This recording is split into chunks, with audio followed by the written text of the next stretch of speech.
A reading from the Gospel of John, chapter 19, verses 17 through 30.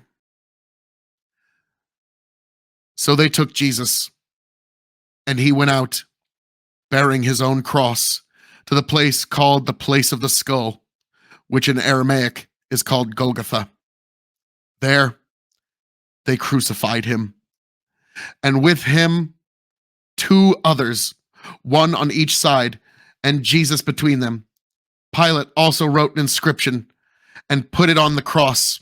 It read, "Jesus of Nazareth, the King of the Jews." Many of the Jews read this inscription, for the place where Jesus was crucified was near the city, and it was written in Aramaic, in Latin, and in Greek. So the chief priests of the Jews said to Pilate, "Do not write, 'the King of the Jews,' but rather, 'This man said, I am the King of the Jews.'" Pilate answered, "What I have written, I have written." When the soldiers had crucified Jesus, they took his garments and divided them into 4 parts, 1 part for each soldier, also his tunic. But the tunic was seamless, woven in one piece from top to bottom. So they said to one another, "Let us not tear it, but cast lots for it to see whose it shall be." This was to fulfill the scripture which says, "They divided my garments among them, and for my clothing they cast lots."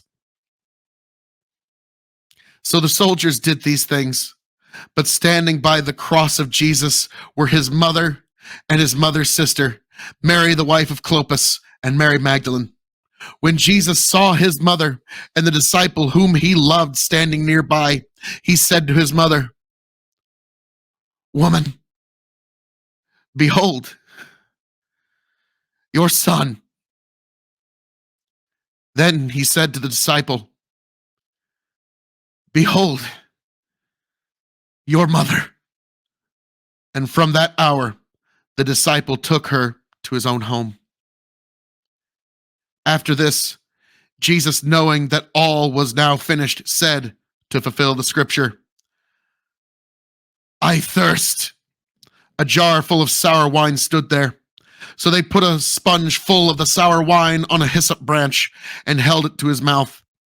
When Jesus had received the sour wine, he said, "It is finished," and bowed his head and gave up his spirit.